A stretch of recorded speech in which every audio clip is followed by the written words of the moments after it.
Shalom, saudara-saudara yang terkasih di dalam Tuhan. Renungan hari ini berjudul Kemah Suci adalah Kita.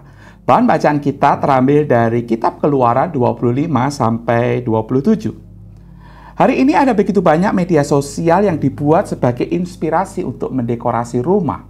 Dan sadar atau tidak, kita semua sangat memperhatikan bagaimana rumah kita ini supaya terlihat lebih.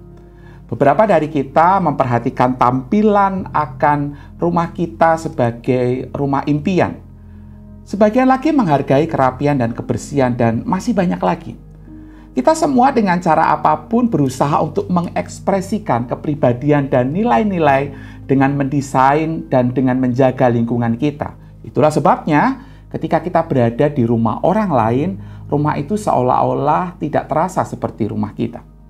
Nah, di dalam Keluaran 25 dan pasal-pasal berikutnya, kita akan menemukan petunjuk bagaimana umat membangun dan mendekorasi rumah yang begitu penting, yaitu rumah Tuhan. Bacalah kata-kata yang menakjubkan ini.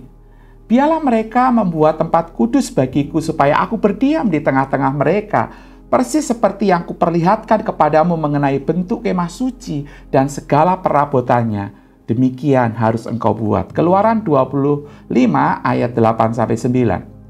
Ketika kita membacanya, Anda seharusnya bertanya, sebab bagaimana mungkin pencipta yang begitu agung dan berdaulat, yang maha kudus dari Israel mau tinggal di tengah-tengah umatnya yang berdosa, yang suka mengeluh dan sering memberontak ini.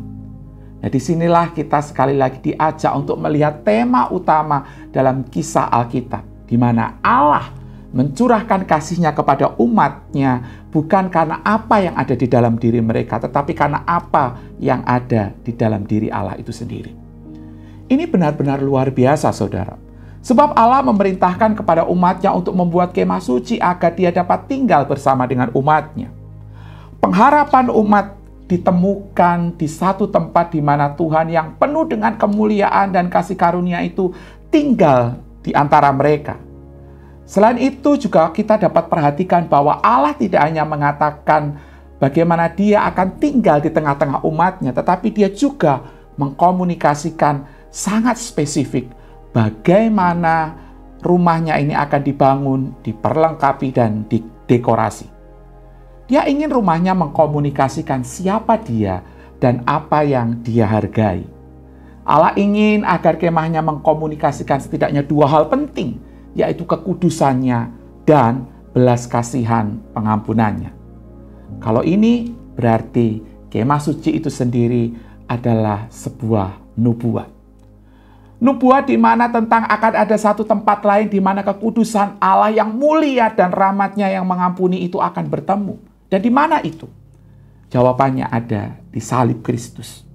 Di salib Kristus dalam rencana belas kasihan Allah, anak domba Allah yang sempurna dan kudus itu akan mati. Sehingga kita dapat menjadi anak-anak Allah dan agar Dia datang untuk tinggal bersama-sama dengan kita.